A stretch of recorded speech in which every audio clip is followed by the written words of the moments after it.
दोस्तों 2025 की ताइवान की सबसे खतरनाक horror film mountain ritual the yellow raincoat killer आखिरकार आ चुकी है।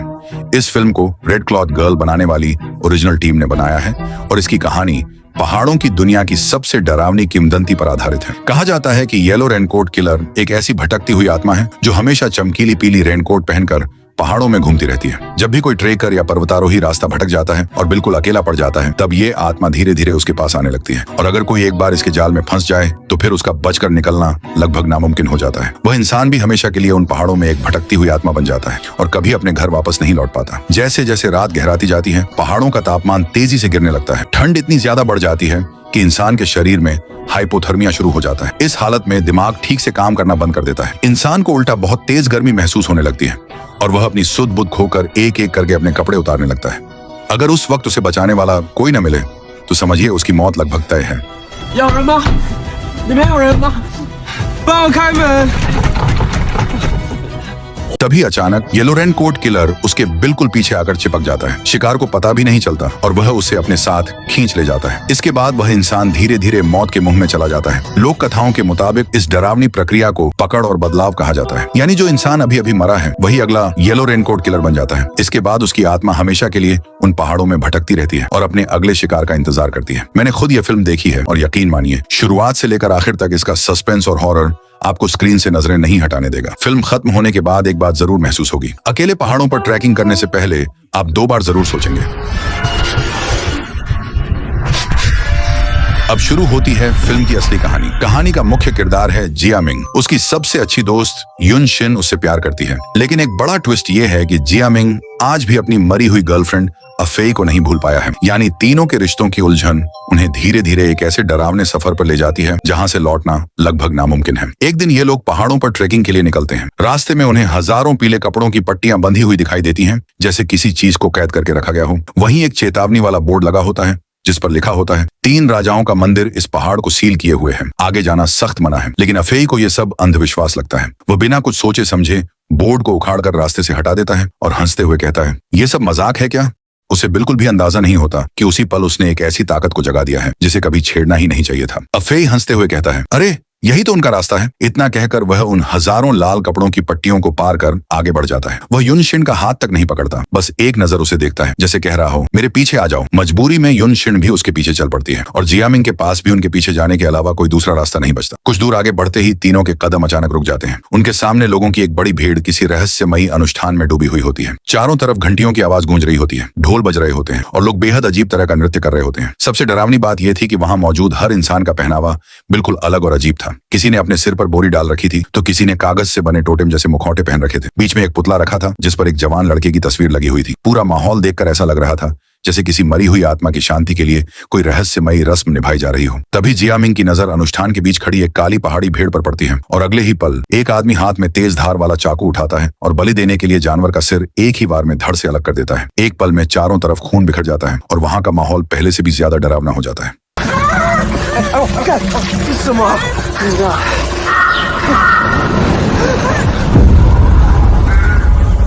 快走走走走！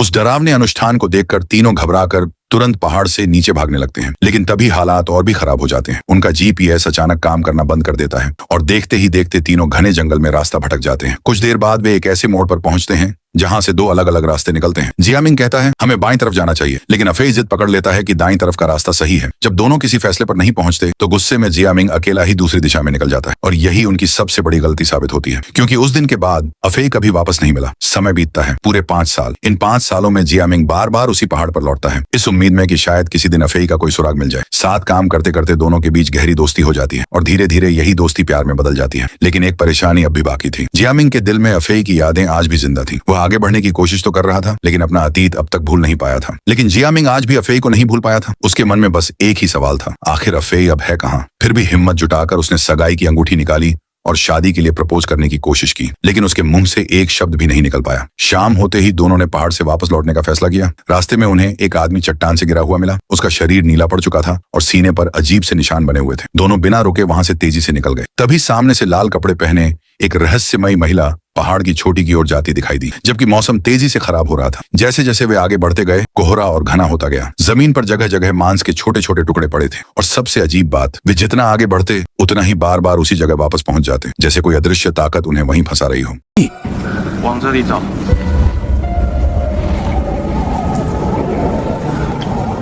我们刚也是往那边走，可是还是会绕回来。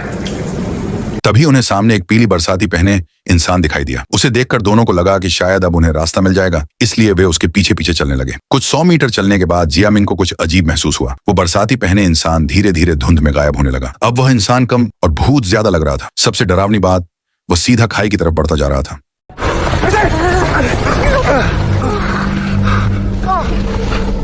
काफी डरावने अनुभवों के बाद दोनों किसी तरह पहाड़ से नीचे उतरने में कामयाब हो जाते हैं और अपनी मजादा SUV में बैठकर सीधे शहर लौट आते हैं। एक रात रुकने के लिए जियामिंग होटल में कमरा बुक करता है। सामान रखते हुए वह युनशिन से कहता है, उस पहाड़ पर दोबारा कभी मत जाना, वहां कुछ तो गलत है। लेकिन युनशिन मानने को तैयार नहीं थी। अफेई की हड्डियां आज तक नहीं मिली थी, इसलिए वह उसकी तलाश छोड़ना नहीं चाहती थी। इसी बात को लेकर दोनों के बीच बहस शुरू हो जाती है। तभी अचानक एक बेहद अजीब घटना होती है। पहले होटल के बाहर खून के निशान दिखाई देते हैं, जो पूरे गलियारे में फैले हुए थे, और अगले ही पल बरसाती पहने एक रहस्यमयी इंसान युनशिन पर हमला कर देता है। जब जियामिंग को होश आता है तो वह देखता है कि युनशिन लिफ्ट से छत पर जा चुकी है। वह भागते हुए ऊपर पहुंचता है और देखकर सन्न रह जाता है। युनशिन नंगे पैर बिल्डिंग के किनारे खड़ी थी और उसकी आंखें पूरी तरह सफेद हो चुकी थी। जियामिंग घबराकर चिल्लाता है, रुको, जो भी कहना है नीचे आकर बात करते हैं।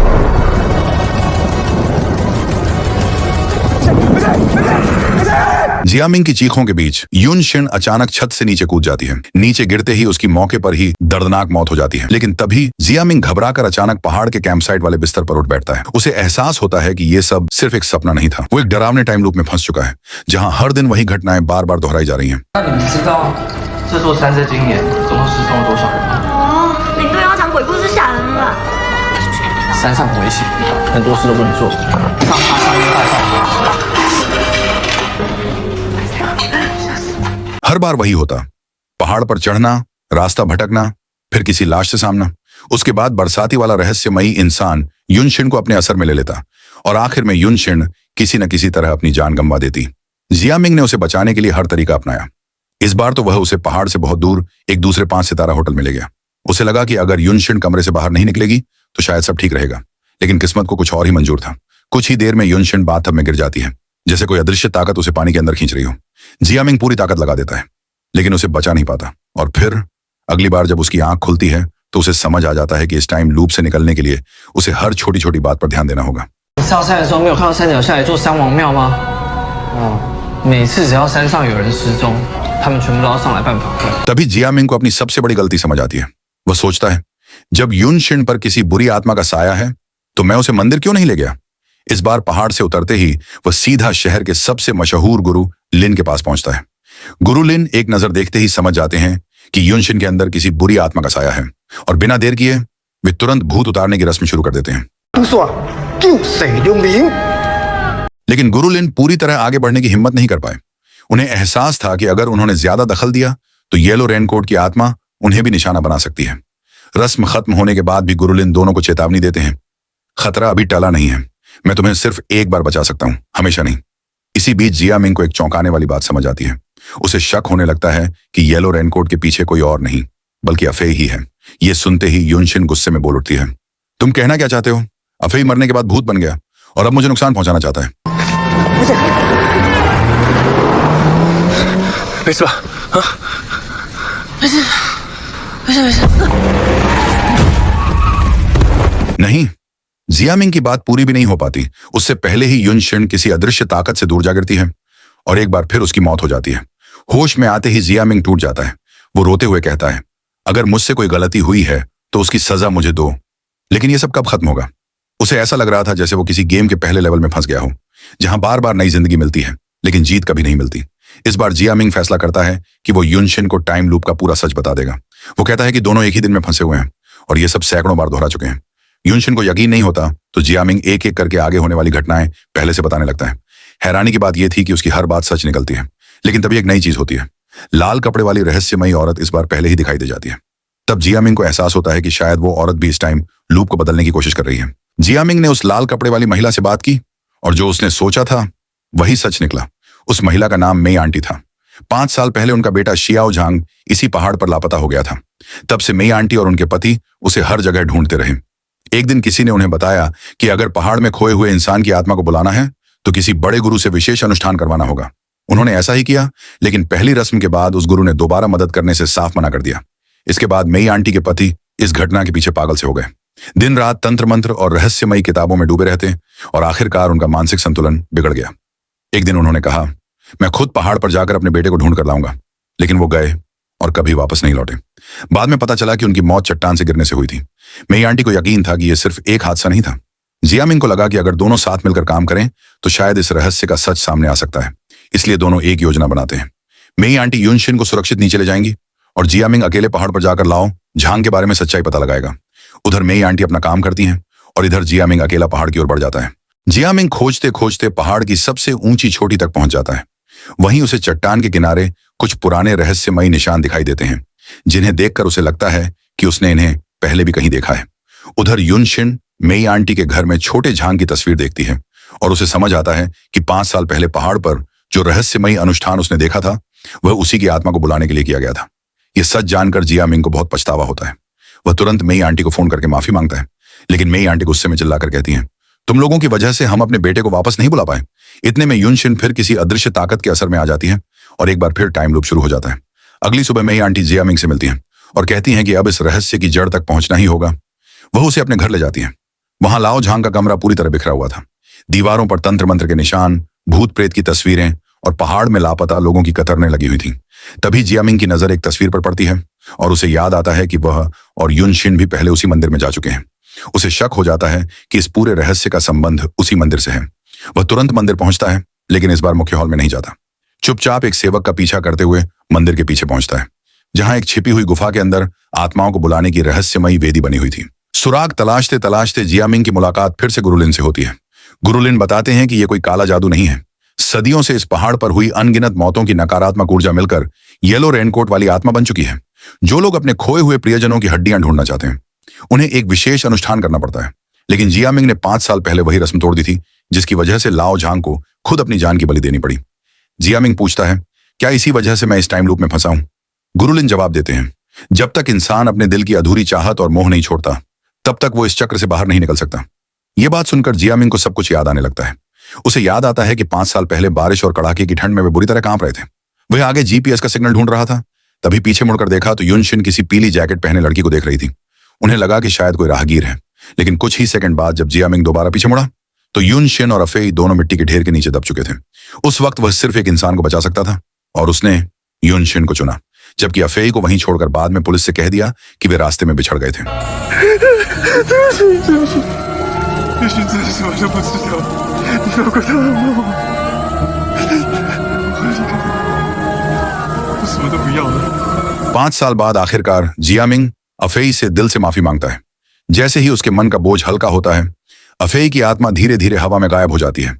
जियामिंग समझ जाता है कि अगर उस दिन अफेई उसकी जगह होता तो शायद वो भी पहले युनशिन की ही जान बचाता। इसके बाद जियामिंग खुद पुलिस के सामने सरेंडर कर देता है। उसे लगता है कि सच छिपाने की सजा उसे मिलनी ही चाहिए। लेकिन तभी पुलिस के वायरलेस पर खबर आती है कि कैंपसाइट में एक लड़की की हालत बेहद गंभीर है। जियामिंग के दिमाग में तुरंत युनशिन का ख्याल आता है। वो हैरान था, जब अफेई की आत्मा को मुक्ति मिल गई तो फिर यह सब दोबारा क्यों हो रहा है? अगले ही पल सब कुछ फिर से रीसेट हो जाता है।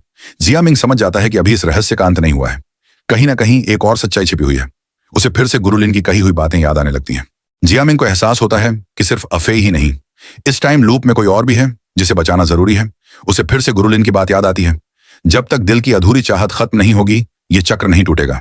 बस यही सोचकर जियामिंग बिना एक पल गंवाए पहाड़ की चोटी की ओर दौड़ पड़ता है। इस बार उसका मकसद साफ था, लाओ झांग को चट्टान से कूदने से रोकना, और इस बार वह समय रहते वहां पहुंच भी जाता है। वह लाओ झांग का हाथ पकड़कर कहता है, शांत हो जाइए, बेटा चला गया, लेकिन आपकी पत्नी अभी भी आपका इंतजार कर रही है। अगर आप आज यहाँ से कूद गए तो आपका दर्द खत्म हो जाएगा, लेकिन आपकी पत्नी हर दिन आपको खोने का दर्द झेलेगी। फिर जियामिंग उसकी आंखों में देखकर कहता है, भागना मत, घर चलिए, कोई आपका इंतजार कर रहा है। जियामिंग की बातें सुनकर लाओ झांग का दिल बदलने लगता है। वह धीरे धीरे अपना चाकू नीचे रख देता है, लेकिन तभी येलो रेनकोट की आत्मा गुस्से से फिर सामने आ जाती है। जियामिंग लाओ झांग को बचाने के लिए दौड़ता है, लेकिन इस अफरा तफरी में लाओ झांग उसके शरीर पर कई बार चाकू मार देता है। इसके बाद लाओ झांग घने कोहरे में गायब हो जाता है, जैसे कभी वहां था ही नहीं। अगले ही पल चट्टान के किनारे से एक डरावना हाथ बाहर निकलता है आहुई यानी येलो रेनकोट किलर फिर लौट आया था। जियामिंग और युनशिन अपनी जान बचाकर भागते हैं, लेकिन युनशिन का पैर पेड़ की जड़ में फंसकर मुड़ जाता है। सब कुछ बिल्कुल 5 साल पहले जैसा होने लगता है। इस बार जियामिंग उसे अपनी पीठ पर उठाकर आगे बढ़ता है, लेकिन उसके पुराने जख्म फिर से खुल जाते हैं और पेट से लगातार खून बहने लगता है। उसे समझ आ जाता है कि अब पहाड़ से जिंदा निकलना लगभग नामुमकिन है। मरने से पहले वो चाहता था कि युनशिन उसके दिल की सारी बातें जान ले। 我一直怕你不爱我，所以害我一直吃了这么多的苦。我爱你好吗？युनशिन कांपते हुए अंगूठी निकालती है और कहती है, तुम मर नहीं सकते, तुम्हें अभी मेरी मां से मेरा हाथ मांगना है। ये शब्द सुनते ही जियामिंग में जैसे फिर से जीने की ताकत आ जाती है। खून से लथपथ होने के बावजूद वह युनशिन को बचाने के लिए जंगल की ओर वापस दौड़ पड़ता है। इस बार वह तय कर चुका था कि अगर किसी की जान जाएगी तो वो खुद की होगी, युनशिन की नहीं। तभी येलो रेनकोट की आत्मा फिर सामने आ जाती है, लेकिन इसी पल एक बड़ा सच सामने आता है। अफेई का बदला जियामिंग से नहीं था। उसका असली निशाना वो बुरी ताकत थी जो बार बार युनशिन की जान ले रही थी। मौका मिलते ही जियामिंग आखिरी बार आत्मा बुलाने की रस्म पूरी करता है और आखिरकार टाइम लूप टूट जाता है। नया दिन शुरू होता है। इस बार लाओ झांग जिंदा घर लौट आता है। युनशिन को भी समय रहते अस्पताल पहुंचा दिया जाता है और उसकी जान बच जाती है, लेकिन जियामिंग खुद अपनी जान गंवा देता है। या क्या सच में ऐसा हुआ? क्योंकि फिल्म यहीं खत्म नहीं होती। आखिरी सीन में कहानी फिर 5 साल पहले लौट जाती है। अफेई एक बार फिर उन लाल कपड़ों की पट्टियों की तरफ बढ़ता है, लेकिन इस बार जियामिंग उसे रोक लेता है। यानी क्या टाइम लूप सच में खत्म हुआ या सब कुछ फिर से शुरू होने वाला है? यही सवाल छोड़कर फिल्म खत्म हो जाती है। 会怕哦，那你走了，你听我就对了，你回去吧。一直返回到山脚下，玉溪和阿伟正在打情骂俏，佳明转